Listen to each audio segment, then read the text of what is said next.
Hey everyone, Ian Mai here with the Wired for More ADHD and Self-Mastery podcast. I have my good friend Bailey Laban on the line.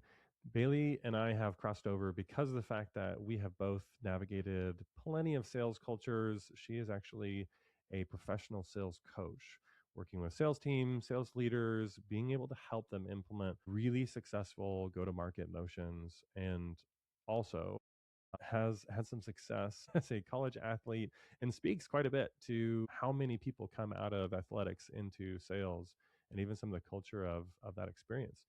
Bailey, super excited to have this conversation with you and appreciate you coming on. Thanks for having me, Ian. I'm excited too. So, from even like starting in your sales background, your first sales gig, you're bright eyed, bushy tailed coming out of college, you're a pretty successful credentialed athlete in swimming. What was it like for you coming out of that very structured environment, everything structured with your training and your programming and workouts and diets, all the stuff, to then you're on your own, you're now a professional and have to go be a pro in sales? Like, what was that transition like for you? It was probably equal parts exhilarating and devastating at the same time, right? It's a massive identity shift. You're used to having all of this coaching around you and suddenly it's gone. I don't think that it's talked about enough is how much support athletes get while they're in school. And the second you step foot off that campus, there's not much left for you. You're no longer a priority. You're no longer representing the school in the way that you once were. And you are spiraling a little bit. You're kind of like an octopus with tentacles out there trying to just grab on to anything. For me, I was actually still an engineer at the time. So I'd done my engineering degree and I graduated and I was kind of like, I have to go do this now. Like, oops, I didn't realize like this was going to be my full-time job, even though I'd, essentially been training to be an engineer for 4 or 5 years in school and with my internships. And so it was a hugely gray area for me to navigate and pretty solo at that. So, and I apologize. You and I had this conversation about being an engineer by education and falling into the trap of the money and acumen that comes with getting into sales. So that first, coming out of college, going into engineering, what was the first engineering role that you held? Consulting, really vague. They were starting it was an environmental firm out of our team was out of Toledo and I was physically in Cincinnati and they were starting the electrical engineering arm out of the Cincinnati office. And we were doing substation design work for Marathon Petroleum. And so I was kind of straight into the oil field. That was all I knew was, if you drive in any given neighborhood and you see kind of a whole lot of metal infrastructure around a fenced in area, it almost kind of looks like a playground. It's not.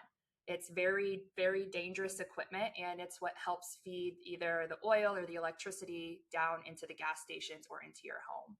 And so that's what I was working on all of a sudden. And there was not a lot of dopamine for me in that. I don't know what you're talking about. That sounds like extremely stimulating work. Nothing like oil pipelines with an electrical engineering degree and throwing yourself in the deep end, very Yep. literally. At what point did you start to, I mean, even just experience that blah, mundane, this isn't for me? Like, how quickly was that? Was it literally just kind of like, hey, day one, you're like, crap, I have made a mistake? It was before that. I'm going to date myself. And I remember on Instagram, memes had just started becoming a thing, right? This was back when you can post, and I had not even graduated college yet, true story. And I was maybe a few weeks out from graduation. And I remember seeing, this is back when you can like post your plate and post a flower and it gets a million likes or whatever, because that's all people did at the time. And someone started creating a meme, and the meme was just words, right? It was just text, and it said, make your passion your paycheck.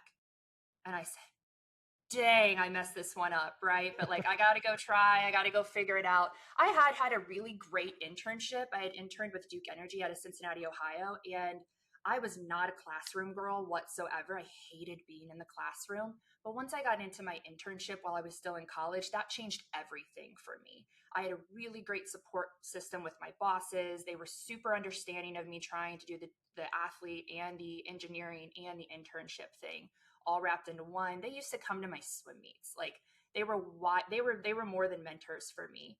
And so that really changed my idea of what work culture could be and what the possibility for engineering could be. And that's something I was trying to hold on to during that first role that I was out of school. But nobody ever gets their dream job straight out of school. So it's still kind of this idea of like learn and earn. You got to be in sponge mode. How much can you soak up and how much can you get out of it? I think because of the fact that you and I have had this ADHD career mirroring of each other, where every job kind of led to 2 or 3 years in one role. And then even if you stayed at the company, you kind of started to like chip away at like, no, this other thing. I'm going to go tackle this other thing and I'm going to play around a little bit with it. Yeah. I'd be very curious over, let's say, since graduating, roughly how many jobs or how many different careers would you say that you've fallen into? I think last time I checked, it's around 6 fields, something like that. That sounds about Sometimes right. at two or three at the same time, just depending on how life was lifing. Oh my goodness. I love that. Yeah, I had a similar experience of like my engineering internship. It was a mechanical engineering role. I was working in SolidWorks doing 3D CAD design, but it was on these electrical components. And then I ended up getting a degree in electrical engineering. My first job out of college, it was kind of fell into more of the software side of the engineering world. And inevitably that turned into sales engineering, full time sales, consulting, web app dev, architecture. And then now I Yeah. coach neurobiology, right? Like there's no Yeah. rules. They're what is it? Whose line is it anyway? Like the points don't matter and the rules are made up. Like that's corporate 101, right? I know for me, I really felt like I did my due diligence in exploring if electrical engineering was really the career that I wanted for myself. And it took a good 10 years for me to figure that out. As far as like from a technical perspective, my degree was in microelectronics. That was the huge focus at University of Cincinnati. And then I interned in power at a few different roles in the power company. I'd done my oil and gas consulting. I eventually went to industrial engineering. And by the time it was all said and done, I was like, there's nowhere else that I'm trying to really kind of like tap on. So for me, it was started to open up a bigger conversation of like, okay, well, wait, what are the things that I am energized by? Where am I getting the dopamine from? What do I absolutely dread doing in my day? And how do I start moving that into the next phase of my life? You've brought up dopamine and stimulation a couple times. How self aware were you about your ADHD experience during that time? I didn't start seeking a formal diagnosis until I was pretty deep into my engineering profession and things were speeding up. So the volume was getting very heavy. I was starting to get a lot of responsibility at work. I came in day one at Procter and Gamble with a lot of responsibility because that's what they do, right? They give you a real world problem to solve on day one, which is wonderful in terms of like, go figure it out. We're going to trust you. And the people they hire really do take a huge amount of ownership, right? But as you perform, you get rewarded with more work in corporate America, right? And that's what was happening. And so by the time I started getting that more, I was falling to my systems at that point. And I was starting to understand like my brain is starting to create a lot of friction and resistance here. So I started seeking out more of like a formal help system with psychiatrists and seeing what medication would look like and how I'd react to it. And that was really kind of the first introduction. I was probably 26, 27 at that point. So just been running around unmedicated for years, right? Like Right. undiagnosed, unmedicated, Medicated and self unsupported. medicated. Yeah, exactly. Well, it's interesting too. This is actually something that I've talked a lot about with professionals who were former athletes. A lot of the times when an athlete has just lived an athletic lifestyle, they wake up, they have morning training, they have a middle of the day workout, they have an evening, zone 2 cardio session that they have to do. So they're training multiple times a day, and it usually isn't until these sports stop that they finally start to have more of these symptoms of ADHD because they're not getting the dopamine, norepinephrine, and blood flow from the exercise that they've just doing constantly. Yeah. So it's interesting because that was essentially my experience in high school sports where I was essentially in the gym class, obviously, but ending the day with whatever school sport I was playing, and then immediately going to my select program. And then on top of that, I was playing semi pro soccer. So at one point, I was playing three different sports all at once, practice twice a day, every single day. multiple games each week, and yeah, my brain was getting a huge amount of dopamine, norepinephrine, and blood flow from that. But hey, like once you get into a corporate life, other things happen. You can't just rely on that activity level all the time. Some people try, they become ultra Mhm. marathon runners. Right. Did you find that like certain sports regulated you differently? Yes, 100%. Football, as an example, I actually didn't like football as much, specifically when it came to practice, because of the fact that football drills are so boring and mundane, and you spend a lot of time watching other people do drills. And Yes. so I loathed football practice, like genuinely hated football practice because of the fact that it was so low energy. Football games, no problem. Loved to compete in the games, loved the energy and intensity of the game. I went to a fairly small school, so I mean, at the time it was maybe a class of 2,000 students, but at one point I was the kicker, the running back, and the middle linebacker. So the only time that I would take a play off would be when we punted. Yeah. Yeah, yeah, yeah. So I was very used to like just that constant go, go, go. But yeah, the practices I hated. But soccer, because soccer was just constantly go, go, go all the time, you're just running the almost the entirety of the 2 hour practice. That worked much better for my ADHD experience. So important to learn those things about yourself. Sports are that's like the number one thing that's not coached when you are making that transition from being a student athlete into corporate or into entrepreneur or whatever it is. Like I remember having my heart break the first time I saw my entire 17-year swimming career reduced down to like two lines on my resume, right? I'm like, what do you mean? Like this is what I have to show for this, right? But it was so much bigger than that. And it was like, what pieces of what you learned through your sport do you now pull into your life as like a constant thread, right? Whether that's just knowing about yourself, hey, I like something that for 2 hours I'm deep in it. I'm hyper focused. There's no interruptions. I get to physically push or pull, or I'm mentally stimulated, even if I'm, a soccer player where I'm just standing in my corner waiting for the ball to come back over this area, or if I need to go get it in this zone, right? It's not the same as some of these other sports. And knowing that about yourself is something to really pay attention to in your adult life. It doesn't go away just because you stopped playing the sport and the game was over. Yeah, I love even just that commentary around the entirety of your identity for 17 years was encapsulated by former college athlete. Cool, interesting. Oh, okay, you swam in college. Moving on. Like, Yes. and I think that by itself is its own challenge of navigating anytime you make these big changes like that, of how much of your identity is rooted in that old thing, right?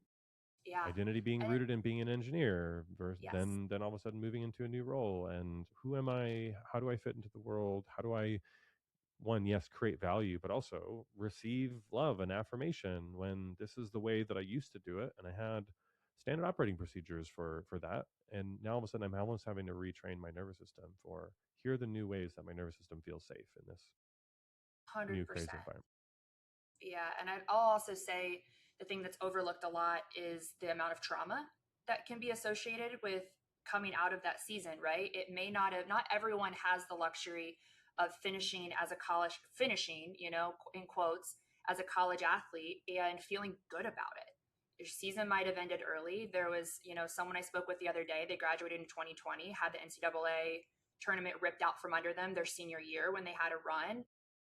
You might have a physical injury that is going to nag at you, and now you have to figure out how to go make enough money to support the surgeries of the doctor bill rehab that you didn't know you needed when you're in college, but now you do. There's so many elements of trauma that can follow you into your young adult life, and you don't even realize the role that they're playing while you're still identifying as a college athlete but not actually a college athlete anymore, and trying to build that next phase of your identity.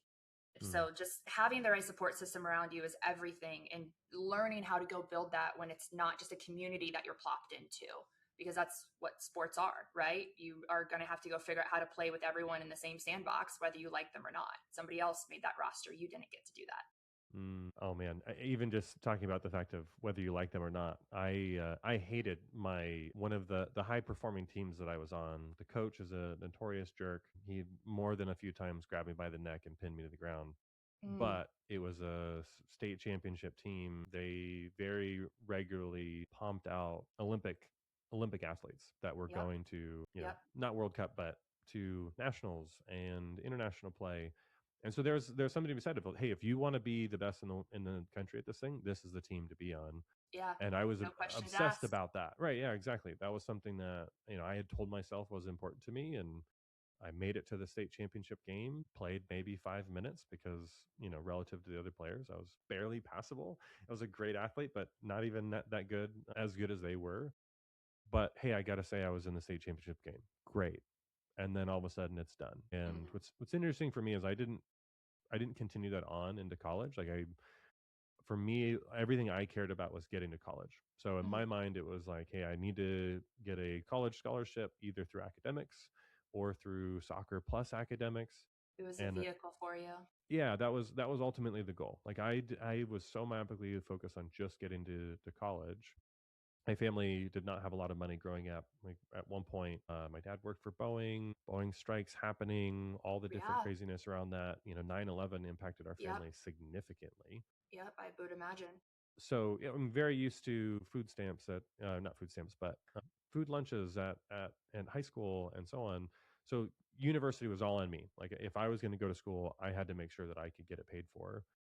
And so when I essentially got an academic scholarship, I was like, screw soccer. I'm not doing this. Yeah. Like I don't care anymore. Yeah. But yeah, it was just funny. And I apologize for taking the floor on this, but there was one point where another player that I played with, he had a full ride scholarship to the university I went to, and he ran into me and he was like, "Hey, Ian, like, why aren't you walking onto the team?" And I just said, "Because I don't like effing playing with you." Yeah. And he laughed, and I was like, "No, seriously, I don't like effing playing with you," and I walked away. But That's there's hard to do at that age. That's a lot of maturity to get to for right being out a of jerk, trauma. no, that's not a lot of maturity. That's No, no, no, no. Of course not that, but like just getting that understanding of like, hey, I'm no longer willing to tolerate this. I think it's okay to not be the soccer guy anymore. I think it's okay to not be on this team and figure out what else I can do with my life. That's a really hard jump to make yeah, mentally, emotionally, and from your peers because you don't just make that identity, you lose friends, you lose community. You have to yeah. go And build your community. to that point though too, like you talk about the fact of like you do have an integrated support system, Mm-hmm. and I think that's not actually something I gave a lot of thought to, of how much that was impacting me as I was going into university and trying to just be an academic. Mm-hmm. That essentially that's where my self-medicating in college started to happen. Yeah. So I wasn't aware that ADHD was a thing for me. And so while I was studying, I was drinking 2 to 3 beers an hour. Any more than that, I'd say, screw it, I'm getting drunk. Any less, I couldn't focus. And, in the circles that I was rolling around in, rugby circles, I should say, that was celebrated. Like Yeah.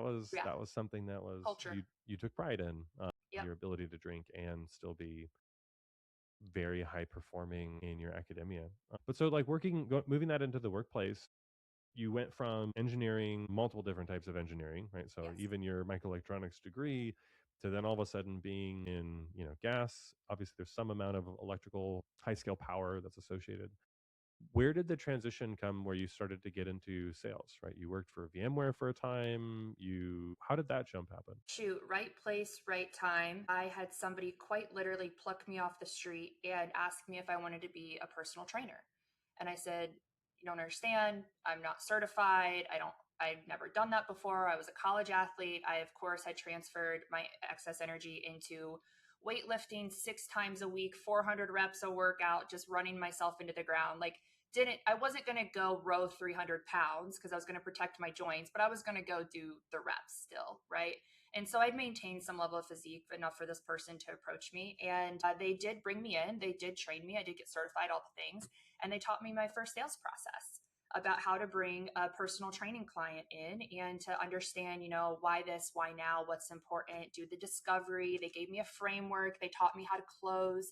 They taught me how to spotlight a client to make yourself be very important as part of the workout so that in the client's mind, they understand the difference between just coming into the gym by themselves and coming in with a high quality trainer. And that first client, I had built my own framework off of what they taught me, and she lost 80 pounds in 8 months.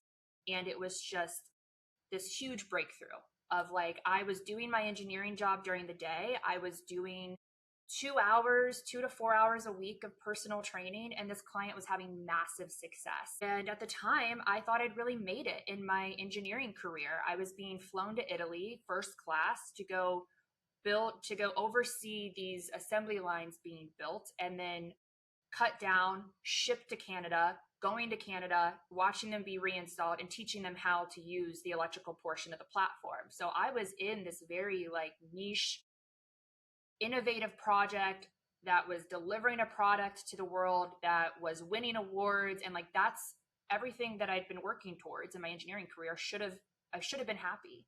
And I had this awful sense of like guilt of being like, why can't I be happy? Why isn't this enough? And I'd never left the country until I worked for Procter and Gamble. I was 26 years old before I'd ever even had my passport. And now I'm being flown to Italy. I'm being offered to go live in Italy for 6 months to go set all this up. And it should have been the dream, but it wasn't. And I started paying attention to how much how much more I was energized and what I was energized by in the personal training world. I knew enough that I didn't want to be a full-time personal trainer. That wasn't the right course for me. That wasn't the correction that was needed. But I got really curious, and I spent one summer at Procter & Gamble interviewing 40 of my peers, 40 one-on-one, so 40 hours worth of research, and sitting down with as many people as I could network and connect with, because Procter & Gamble is very big on a promote from within company. They love that. That's part of the core culture, and that's why people love working for them and have these insane careers there. And I kept asking people, what's fulfilling about this role? What's going to keep you in this role for 10 more years? What originally excited you about this role, but what excites you now? And I kept getting a lot of like, well, it gives my family a quality of life because we get to move all over the world for these different assignments. So it gives us a level of financial security. And just something about the way these people spoke about their roles didn't light me up. And I eventually narrowed down to sales. I went and interviewed for sales at Procter & Gamble. I'd been in the most technical part of the company as a protection controls and information systems engineer, leading a product award-winning delivery. I go and interview for sales, and they reject me and tell me that I speak in too many acronyms. Or not too many acronyms, too many analogies. That's what it was, too many analogies. And I was like, how am I supposed to describe what I'm working on now to somebody who doesn't know what an Ethernet cable is and interview well, right? So that was they made it easy on me, right? I felt like I did my due diligence, and it wasn't the right fit, and it's important to pay attention to that. And that's when I really opened up a giant can of worms and got very open to whatever came next. I love the fact that two things. I love that you had an environment where it was deeply encouraged for you to do that type of hyper obsessive interviewing. I don't think a lot of people get enough of those opportunities, right? As kids growing up, you have some type of career development through your school, but it's very limited versus like when you do that exact same thing in industry, it looks completely different. And the questions that you asked, I think, are sometimes pretty existential questions. And I Mm-hmm. think what's interesting for a lot of the clients that I work with who go through burnout, they often don't really know what lights them up about the work that they do. Right? Yeah. Like I could probably guess like part of the reason why you loved the work that you were doing is you loved being a thought leader. You loved being a subject matter expert. You got a lot of validation when people are like, "Oh my gosh, Bailey, you're so smart. I'm like super impressed by the way that you lead this thing, the way that you're teaching this part." And then Mm-hmm. even seeing that correlate to, I'm not surprised at the coaching and that there's so much crossover there. I love being able to help somebody and have them have these beautiful aha moments and getting to participate in that. It's like a lot of people just don't even know what about their work really lights them up. So when they finally get to a point where their nervous system is shutting down, like I can't do the work anymore, it's because you can't actually very clearly say what about this lit you up in the first place. I give credit where credit is due. Procter and Gamble did an exceptional job at providing and encouraging and giving you the time off or the time in your schedule. I shouldn't say time off, but to delegate to soft skills training, even for their technical teams. I ended up in a training for like new moms or moms re-entering the workforce, and I was definitely not a new mom at the time. I was nowhere near it. And the entire training was around make a list of the things in your day that do light you up. And this was down to like, would you prefer to be the person who does carpool and has that time with your kids in the car going to school every day? Or would you prefer to be the person who feels like they have more control over their home and they are the one who's doing the dishes and the cleaning and making sure it's spotless for the family to thrive in, right? Figure out which one you are and outsource the other. And that was a really important lesson for me to hear, even though I wasn't in that stage of life. But they did an extremely thorough and beautiful job at finding trainings that still resonate with me almost 10 years later. And I wasn't even in that phase of life. Yeah, seriously, that honestly, I can imagine that that's still impacting you today, of just that level of encouraging your curiosity. And Yes. I think what's interesting about some of the clients that I work with too, again, that a lot of their curiosity has been stifled. Like they're mocked or ridiculed for whatever random hyper obsession that they're leaning into. And they're like, no, this is the most exciting thing to me right now. Like, Yes. I want to enjoy this thing. Like, hey, what are you up to lately, Bailey? Well, I actually joined this new mothers reentering the workforce training. And they're like, wait, what? You Yeah. when did you have a kid? No, no. This is just what I found interesting. So the fact that like you've already, I don't want to say that you've been fortunate because I don't want to make luck part of it. Like what was exciting about that and being able to enjoy and take advantage of those resources that allowed Mhm. you to just pull on every thread, be able to lean into every random idea of like, you Yes. know what, this actually just sounds interesting. I don't need to explain why it's interesting or why Yes. I feel motivated to do it. I'm Yeah. just going to, and I don't have to apologize to that for anybody. Yeah. I think anybody who's listening to this should just be encouraged by the fact of like, you can just go do things. Oh, your free will. Yes, absolutely. I love to ask people what they're hyperfixating on, like on a LinkedIn platform or through a post and share what I'm hyperfixating on. I get the coolest answers.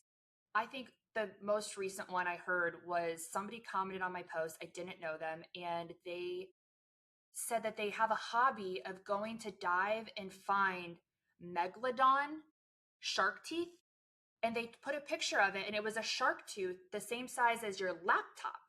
And I was like, this is wild, right? And you never would have known that from just looking at their LinkedIn by doing a normal one on one with them. Like, there's something deeply humanizing about giving someone space to show up as who they are outside of the role they've been defined as at work. And you just get to such a deeper layer and connection, and you're able to do so much more interesting, impactful work because of that. Yeah. The fact that you have the curiosity to even pull that out of people, I think is beautiful. And I think something that part of the reason why you and I very much resonate in the work that we both do is the fact that we take a huge interest in people. And there is part of our brain that lights up. We feel very reinforced and stimulated, making someone else feel interesting. And learning that it is in and of itself a skill. It's actually helped me with my inattentive ADHD patterns Mm-hmm. of the more I can help this person feel interesting and coming up with better questions to ask them, the more engaged I am in the conversation. Hey, what's lighting you up right now? No, no, no, no, like that. Like, not what important work are you doing at work? If maybe if that's lighting you up, then by all means, like gush about that thing. But one of the hardest things that I struggle with is that if somebody is just kind of like, yeah, just doing the thing, and you even bring up like, parenting and motherhood, fatherhood, that kind of stuff. There was a time where I was hyper obsessed about swaddling my child and like coming up with as many weird, unique ways to swaddle a little human. Comfort them. Yes. And like that, it's like you can't I don't know if you can necessarily train that level of just kind of giddy excitement about random BS that doesn't matter.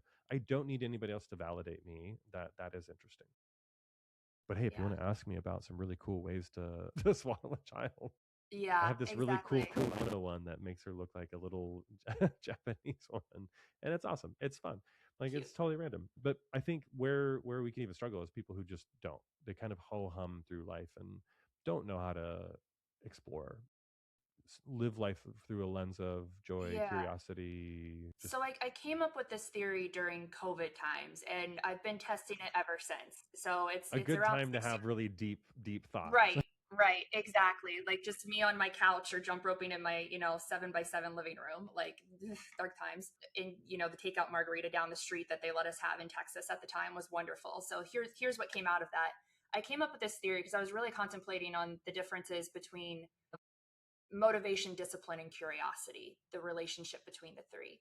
And I think that so many people want to be successful in life, and the projection out there is that you just have to be super disciplined, right? And they think that this discipline is a straight line. But what happens when we're put in a scenario where the line starts breaking, right? And underneath of that is your motivation. It's like it's going up, it's going down, it's going up, it's going down. And it's a sinusoidal wave. So I'm going to nerd out a little bit with waves, right? And then underneath all of that, because we've learned through times like COVID where discipline and motivation crash out, what are you supposed to do, right? Underneath of that is almost like a dotted line. And those dots are little sparks of curiosity. And it's the smallest thing. It's very quiet and you don't even realize that it's happening. But once you start learning to like teach your brain to look for that spark of curiosity you're experiencing, everything changes. And so it's this little tiny spark. And how do you recognize, like, it could be something as simple as being like, oh, here's a word I heard today and I don't know the definition. I'm going to take the 20 seconds to go look it up. That's interesting to you, right? Like, pay attention to those little sparks of curiosity that now like kick you back into the loop of the higher motivation and back into your discipline and those types of things. Yeah. And just learning how to pay attention to that is what ultimately you're looking for to figure out like what is giving you dopamine and the norepinephrine at work and all of those things. Yeah. I mean, I even love that idea of finding novelty in trivial stuff. Mm-hmm. Even like, oh, hey, here's a word. I think I know what it means. Mind you, my wife her bedside manner is phenomenal, which means that whenever I'm using a word incorrectly, she makes sure to let me know that, like, Okay. I Yep. keep using that word that I don't think it means what you think it means. Yes. Yes. What is your brain telling you about it? Yeah. But one thing that I've started to enjoy from a hyper obsessive spark of that novelty is learning the etymology of words. Like, where does this word Mm-hmm. actually come from? Where did it originate? When did it first start being used? And even stuff like that. Yeah. Due to my faith, I do Bible reading and Bible studies. That every now and then I'm like, you know what? Actually, I want to understand what the original Aramaic word was for this, or the original, depending how far back in the Bible you go, the original Hebrew word. And just cool moments like that, where all of a sudden you realize of different random nuances that remind you of how interesting the smallest details can be. Yeah. And to your point, how can I apply that back to the boring, mundane things that I know are important? Logically, frontal lobe, know that they're important, but they've lost their novelty. How can I Yeah. re-inspire some nuance and novelty to recreate that spark of, okay, yeah, I've been going to the same gym for 5 years now. What is a way that I can bring back the novelty to this? Hey, maybe I go start saying hi to the other gym rats that have been going for a long time that Yeah. I've never said a word to. Like, what would it look like for me to fist bump 5 of them? Or even for that Yeah. matter, if ask them like, hey, why are you here? Like, what's keeping you here? I've been seeing you here for a long time. What's motivating you right now? What are you working towards?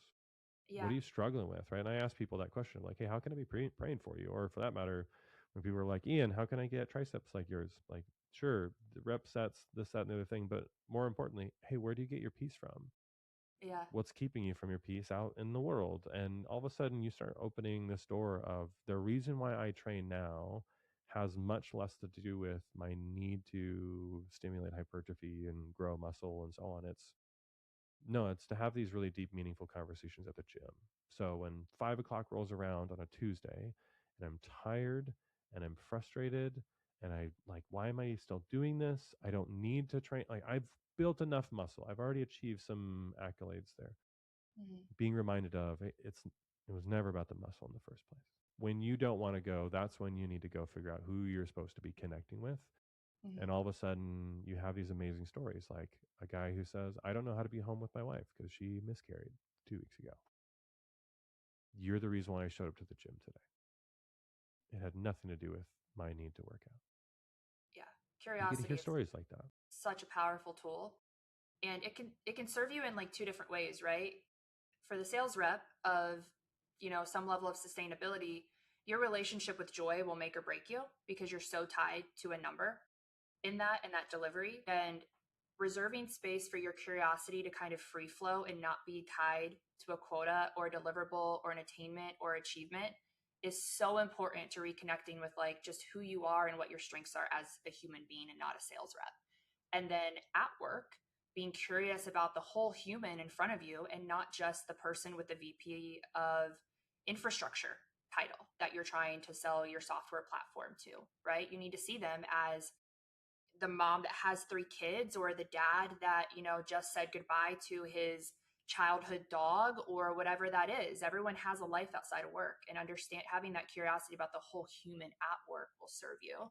Yeah. And then on a personal professional level about yourself is paying attention to the things that like you enjoy doing and doing well. That was a big pivotal thing for me, was when it came to working with my operational shift work team on an electrical engineering platform, I realized I enjoyed doing more of the meeting work, and they enjoyed tinkering. I did not want to tinker, and all they wanted to do was tinker. And I had this, aha moment of, if I can go to the meetings and keep them out of them and they get to tinker longer, we had a better working relationship when it came time for me to try to implement a new system on their assembly line, which was like their child, right?